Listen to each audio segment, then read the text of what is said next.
Hi friends, Anna here, and today I'm going to talk about the 4 habits of millionaires that you should adopt. These 4 habits are what took me from being saddled with a soul-crushing $250,000 in student loan debt to joining the Millionaire Household Club about 5.5 years later. But if being a millionaire seems out of reach, I'd like to start with a few motivational statistics. First, 83% of millionaires made their own wealth rather than from inheritance.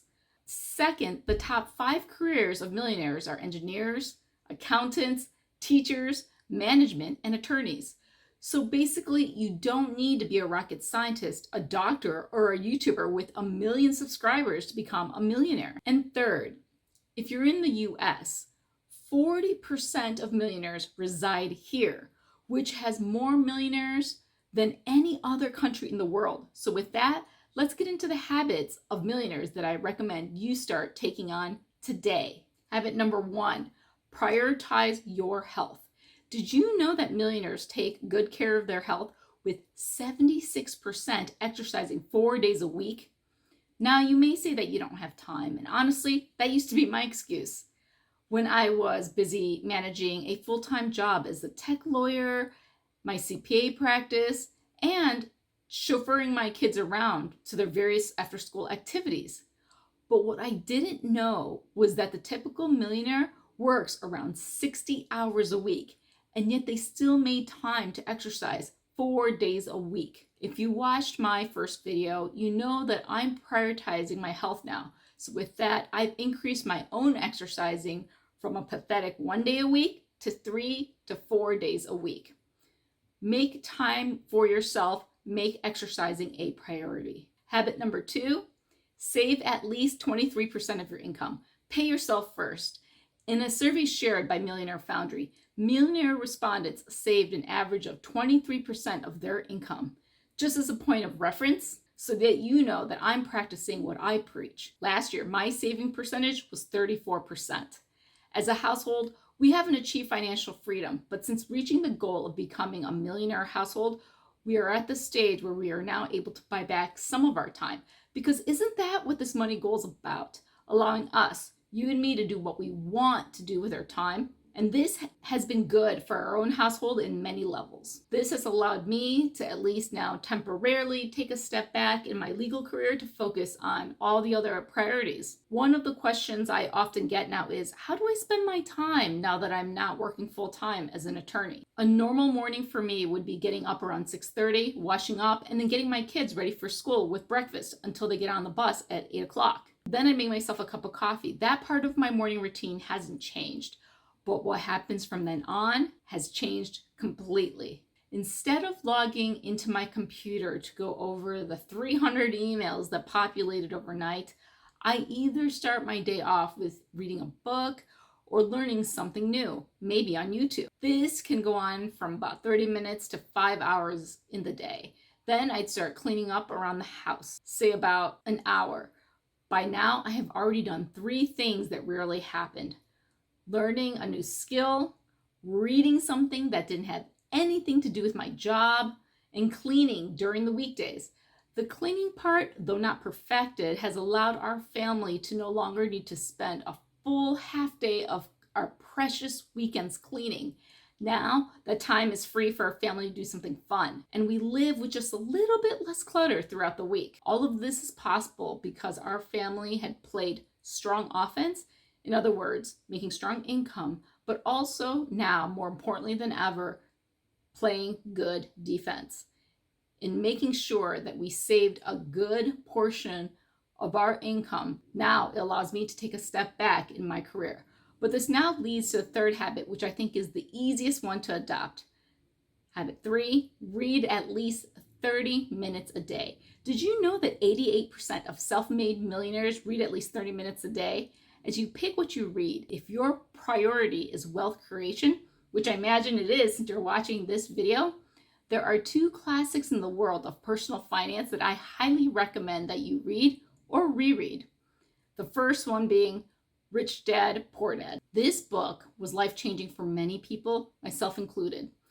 25 years after the original publication of this book, it is still ranked as one of the best personal finance books of all time. This is a book that I have recommended to my small business clients and friends who often ask me to teach them about money.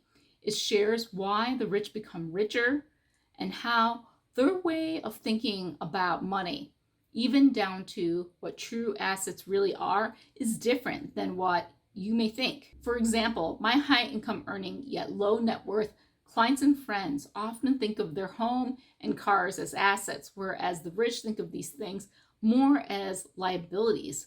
The idea is that assets are things that generate income, like rental properties, stocks, and bonds, whereas your home and your car are things that actually cost you money to maintain. Not to say that you shouldn't own a car or you shouldn't own a home, but where your money should go shouldn't necessarily be in buying that big house and calling that an asset. Those property taxes, utilities, the money spent to furnish that home can really set you back in the long term if you think about money that way. Rather, put your money in investments that make the money work for you, whether it comes from the purchase of rental real estate investments or stocks or bonds that generate passive income for you for years to come. The other personal finance book I recommend is another oldie but goodie, The Millionaire Next Door. This book was researched and written by two authors who studied the profiles and habits of American millionaires. Most of the millionaire households that they studied did not have the extravagant lifestyles that most people might assume. The millionaires generally spent little on cars, watches, clothing, and other luxuries. Instead, they avoided buying material things which might advertise a certain high-end lifestyle or status, as opposed to those couples that you might know they're going around driving in high-end leased cars. Rather, their focus was to live frugally below their means so as to accumulate wealth. Guys, the process takes time, but it starts with good habits, which leads to the fourth habit: surround yourself around people that motivate and inspire you to be the best version of you. If you're someone who's looking to achieve financial literacy or financial independence, look not only for people who play good offense, meaning high income earners, but also, maybe even more importantly, good defense, which are frugal spenders. You may have heard before that you are the average of the 5 people you associate with the most. If you want to become wealthy, you want to disassociate from those who are always pessimistic and not goal-oriented. This was a tough step for me, but saving my time and energy for those who were important and supportive of my goals and priorities, rather than allowing others to instill the priorities on me, was an important step to cut away from all the noise. Life is short. Pick who you spend your time and energy with wisely. Admittedly, for me, I spend most of my time now with people who play strong offense. But in my earlier years, my closest peers were those who often, by necessity, as was true for me at the time, had to play really good defense. And so these low spending habits were instilled in me early on. Again, be around others that motivate you. That's not to say that you should cut yourself away from all negative people. Based on the circumstances, that might not even be possible. Unfortunately, all of us have friends and family members like that in our lives, don't we? The longer I spend time with people like that, the more risk adverse and fearful I was of taking chances and taking the path that I really wanted to carve out for myself. And all this negativity was just so draining. Minimizing interaction with negative, overly critical people was a critical step in not only improving my mental health, but also in becoming more driven and getting closer to my goal of financial independence, but also in living a life without regret and actually living a life that was more in line with what I wanted in life rather than what others expect of me. And instead, I spend more time in self-improvement and being around more inspirational people whose lives mirror and successfully have taken a path that I dream and envision for myself. So to recap, my message to you is this: prioritize your health, be frugal and save at least 23% of your income, read at least 30 minutes a day, and surround yourself around people that motivate and inspire you to be the best version of you. Thank you so much for watching. See you in my next video.